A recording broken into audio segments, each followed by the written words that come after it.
Hi there, welcome to Marvel Halls TV. And yeah, it was a very comfortable win against Newcastle United at St James's Park. To be honest, I was expecting Newcastle to put up more of a fight. I know that they're relatively safe, but they're still playing for pride, and to get a win over us would have been we given them whatever confidence, whatever. But they were very poor. As for us, the changes in the team were very understandable. Um, Given we have a very big game next Thursday, but yeah, I thought you know again it was comfortable. We managed the game well. We passed the ball well. We had good possession, and yeah, Newcastle really, Teresa, I really thought they'll put up far a bigger fight than this. But yeah, so without further ado, I'm going to go on to the player ratings. Um, so yeah, just to reiterate what I said, it was a comfortable win. Two were very crap, and I was surprised at that. We managed the game well in all areas, and we deserved the win. As for the player ratings themselves, Matt Ryan, he doesn't get many games, obviously. He is the intended backup, but I thought he was decent, kept a clean sheet, made a couple of decent saves. I'll give him a 7. Hector, I'll give him a 5, which I think is fair. He was all right. He wasn't, except, I'll be generous. I'll give him a 6. He kept a clean sheet. None of the defense were terrible today. Louise, he got injured. But again, Louise has done okay this season, even though he can be very error prone and erratic. But he was good. He's 7. Gabrielle for me was strong at 8. That's more like the Gabrielle of like the first part of the season. Yes, he did get COVID. Yes, he struggled after Christmas, but he started to, or at least this game was probably one of the best he's had in several weeks. Jacka 6. He was all right. You have to give him some, probably allow him a bit because it's not his natural position as a left back. But he looked all right. El Neni got a good goal.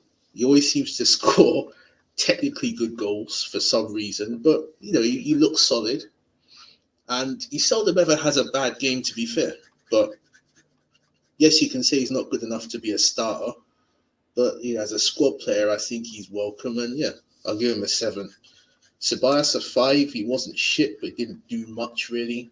Same with Willian, wasn't shit, but Willian kind of confuses me because when he gets the ball, he just feeds it or passes it square, or passes it back to someone. He doesn't take men, or he doesn't assist.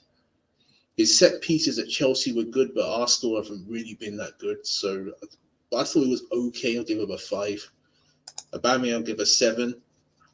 Yes, he obviously got the winner, the second goal, but I thought his movement was good. He looked sharp. Martinelli for me 8, and he's my man of the match. He looked sharp all along. Got an assist for Aubameyang, and for me, I know he went off injured, but if he's not as serious, then he has to start. On Thursday, Odegaard for me is a 5. He was all right, but I think in the last few games he's not looked as good as he did, say, like in January, February time, or March. Yes, he's been injured, and I suppose he's getting back to peak condition, so you gotta allow him, I guess. And Partey, Pepe, Chambers 4. I'd give. He didn't do much. He didn't have time to do much. As for Arteta, I think he had to rotate. He had no choice because next Thursday is the more important game. The players did well, no mistakes, but I think the lineup was good and the balance of the team was good. And yeah, you have to give. You can't dig out Arteta here. So for me, a 7. And it's on to Unai Emery, part 2, as it were, for that game. So yeah, overall, it was a comfortable win, really. I was not expecting Newcastle. I was expecting Newcastle to put up a bit more of a fight than that, but such is life. So we move on. I do think we can win the second leg against Emery, but obviously I'll do a preview for that. So yeah, thanks a lot for listening.